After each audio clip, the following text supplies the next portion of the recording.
our new equilibrium, look at that. The beauty here is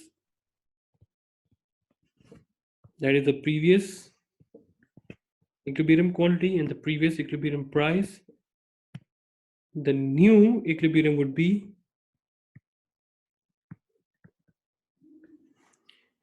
and so we can say that price no effect because new equilibrium price is the same, but new equilibrium quantity increased. Understand? So we have seen shift in demand curve while supply curve remains the same. We have seen shift in supply curve while demand curve remains the same. And now the third question, we have seen that the shift in both demand and supply. Right? Now, can you explain what changes on the demand, on the equilibrium price and equilibrium quantity? Yes, there is no change in equilibrium price, but there is a change in equilibrium quantity. What change? That the market production of oranges increases now. Understand? So, law of supply and demand together, I'm again repeating that one, is a three-step process which makes sure that everything eventually comes back to equilibrium, but that doesn't mean it's previous equilibrium, a new equilibrium as well. So how we can find out? First of all, you decide whether this event has effect on demand or supply. You find out direction, and then you find out new equilibrium. That's it. So this is a table, and it shows that what happened, what are the effects on equilibrium price and quantity if increase in supply and decrease in supply, or what if there is no change in supply, right? So this is a matrix. You can also refer to that one, but logic is the same that we just discussed in our previous slides. So we have ended our discussion on this chapter. Now let's find out the practical example, whether you understand these concepts completely or not. I must have to check you guys whether you understand or not. So answer this first practical example. An advance in production technology will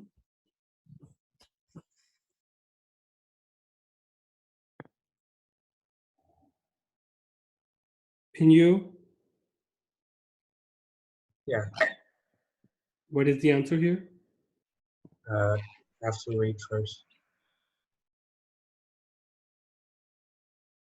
Which one?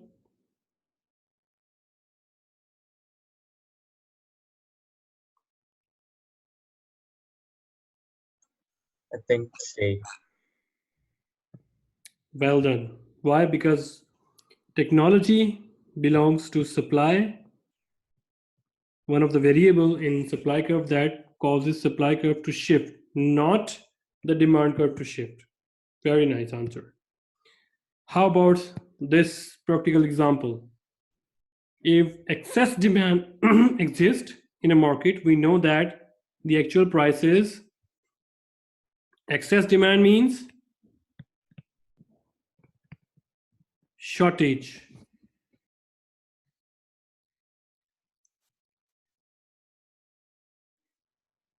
So what is the answer? Jacob, Isaac, Rodrigo.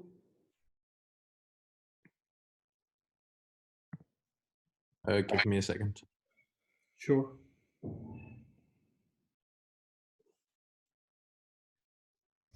Say I. Yeah, I. I think it's A, yeah. Well done. Do I need to repeat that? Anyone? Please, you can participate if you still feel that there must be another answer. We can talk about that. Okay. The market, the summary is that the market equilibrium is determined by intersection of supply and demand. At the equilibrium price, the quantity demanded equals quantity supplied. So the behavior of buyers and sellers naturally drives market towards their equilibrium. We call this law of supply and demand together.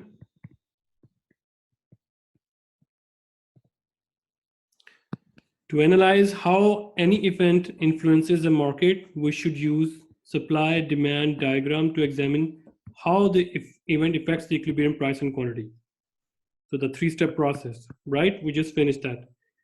So in market economics, prices are signals that guides economic decisions and thereby allocate resources. So this is the further step of the summary.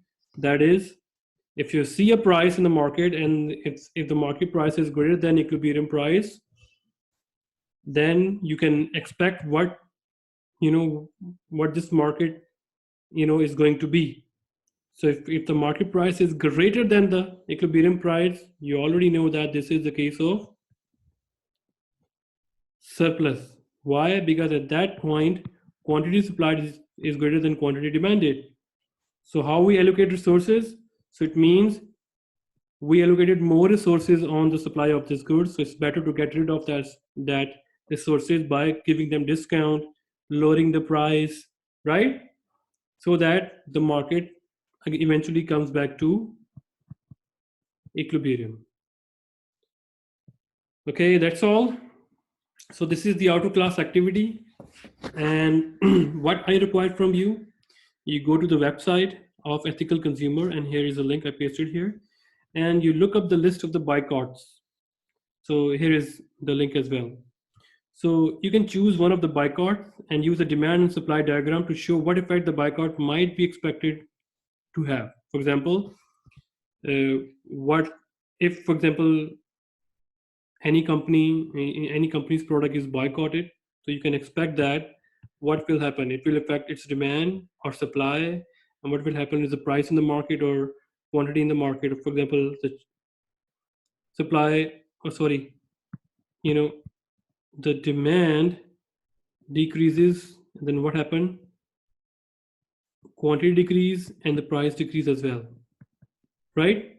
So that is not the assignment. This is for your own extra learning, for your own curiosity, for your own knowledge. Okay, so I just pasted the link here. It's a very good website to give you the idea that how the boycotts affect a company's production. Small scenarios, you can develop different kind of scenarios as well.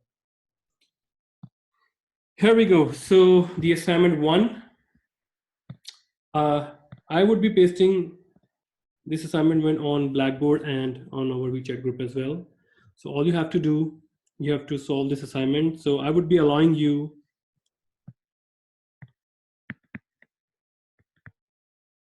e-pen as well, like I am doing this e-pen, or you can use handwriting.